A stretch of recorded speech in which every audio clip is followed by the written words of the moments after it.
President Biden's $3.5 trillion reconciliation bill has been under attack from the jump. But lately, Biden's Build Back Better agenda is getting friendly fire from members of his own party. Case in point, Congresswoman Alma of North Carolina has made it abundantly clear she plans to vote against Biden's $3.5 trillion plan because her colleagues in Congress will not fully fund historically black colleges and universities. Here's how it went down. President Biden proposed $55 billion in funding for HBCUs during the big reveal of the American Jobs Plan.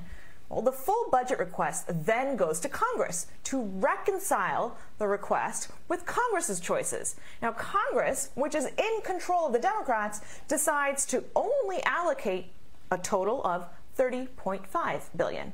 Well, when Congressman Sam Adams and Senator Raphael Warnock saw that nearly $30 billion for HBCUs had just disappeared, they wrote to their colleagues on the education committees asking for a compromise number, essentially saying, okay, fine, just give back $15 billion of what you promised and we're good.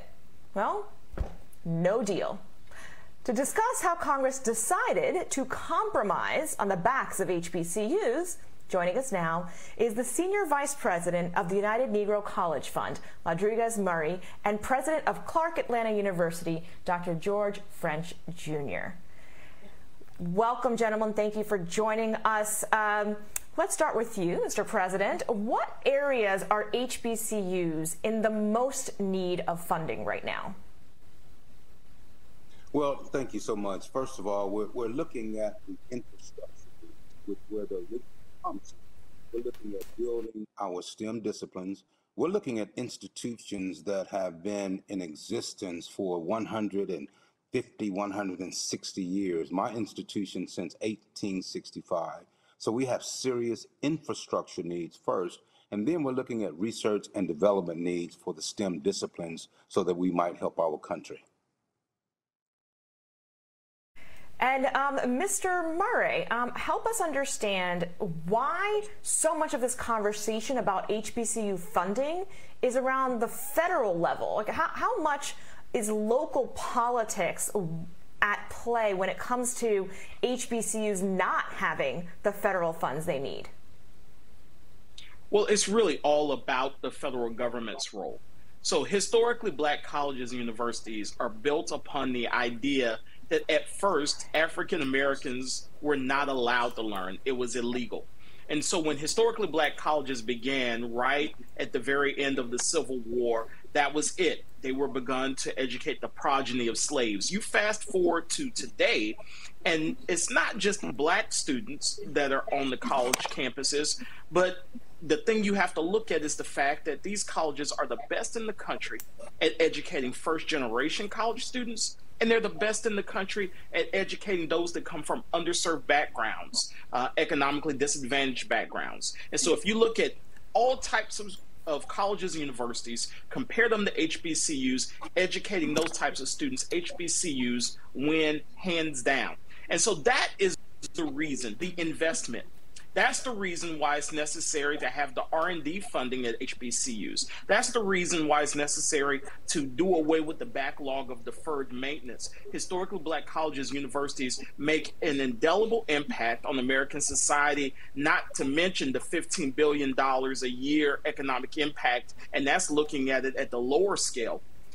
Because of all of these impacts, this is the time where if you're going to build back better, you have to build back and you have to build up institutions that have always been underfunded and disadvantaged. And those are historically black colleges and universities, and they actually don't look like many of the other types of institutions that stand to gain under this bill under consideration in the very near future. Dr. Jr., let's bring you back into this. Part of why HBCUs don't stand to gain as much is because they don't rely as heavily on private donations compared to, say, majority schools with these massive endowments from, wealthy bajillionaires of yore. That seems to be something that is changing with HBCUs receiving record amounts of private donations. Is that the direction, though, that this network of colleges and universities should go is seeking private funds, or is it about holding government responsible and accountable for its promises? And I think that's what Mr. Murray spoke to. The promises of the nation to our population overall is significant. And we've been underrepresented in federal funding forever. And the fact of the matter is, when we look at this budget reconciliation, it gives our nation an opportunity to make right the wrongs of decades, the wrongs of over 100 years. So yes, we depend upon private gifts. Mackenzie Scott, for example, Clark Atlanta University recently for $15 million. But when we look at long-term sustainability, these, like Clark Atlanta University, we are a Carnegie Research II institution. We are not looking for handouts. We're looking for investments in our institution, in our STEM disciplines, that we might continue. For example, we have a cancer research center at Clark Atlanta University. Prostate cancer disproportionately impacts African American males more than anyone else. The federal government has an opportunity to build upon our research and development infrastructure. For long-term sustainability, federal government investments as the Build Back Better, which was promised by the administration, will help us sustain ourselves for the long term. So yes, private gifts and grants, they're fine, but we need the investments by our nation, the investments that I actually pay into when I go to the grocery store and pay taxes. Those investments need to come back to this community, this particular community, which has made a disproportionate impact upon education and our economy since 1865. You're right, but Dr. Mr. French, Murray, and you have to keep in mind that there's no private investment that compares to the federal government investment. The federal government subsidizes the cost of higher education by a great percentage, and that far outweighs the philanthropists that have done a good job over the last year reacting to many of the societal ills and a summer of racial recognition. We appreciate them a great deal. And they've been very helpful to our organization and to institutions like Clark Atlanta University. But no philanthropist can make the impact that the federal government makes. And so to allow HBCU investments to go from a promised amount at tens of billions of dollars in the same plan to be diminished to an impact of less than $2 billion and to be forced to compete against institutions like the University of California Act and the University of Texas Act, which have huge endowments and a team of grant writers that could outpace everyone at the United Negro College Fund. To have that competition is something that we just can't stand behind, and we must make sure that everyone understands it and hopes that Congress will make the correction in the very near future.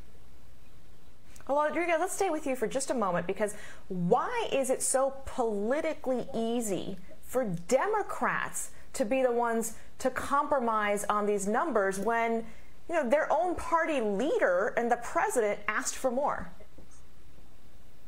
Well, that's a really hard question to answer.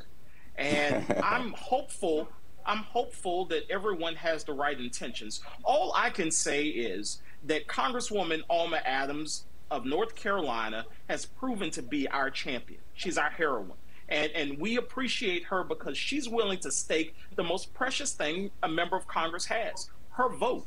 She's willing to stake her vote on these institutions. We call them national treasures. We think they're landmark institutions. She's willing to stand up for them. And I think that she has some company in the Congress and in the House where there's only a 3 or 4 vote majority by Democrats. Every vote is precious. And Congresswoman Adams staking her vote on how HBCUs are treated in reconciliation is something that really hasn't been done before. And it could really change the game as they begin to whip the votes for this bill. All right, well, Dr. French, why don't you tackle that? Yeah. I'm going to give you the last word, and I would love for you to tackle the politics of all of this. Why are Democrats choosing this as the place to cut funding in their negotiation process? And I'm like Lodriguez, I can't really give you an answer for that. But what I can tell you that this is a procedural process whereby through reconciliation, we were able to pass these acts with a simple majority of the Senate without having a Republican vote. So to be very honest with you, it's kind of in-house conversation that President Biden and Vice President Harris, I'm hopeful that they will sit with Alma, they will sit with Senator Warner, and they will come to some conclusion, some true reconciliation, because this is in the hands of the Democrats now. This is something that we can get done, that we can get across the finish line, and we simply need to get it done. You're absolutely correct. Well, and let's hope, though, that it is a more successful, or at least a stronger effort than what we've been seeing on voting rights. Lodriguez Murray, Dr. George French Jr., thank you both for your time tonight to highlight the importance of HBCUs.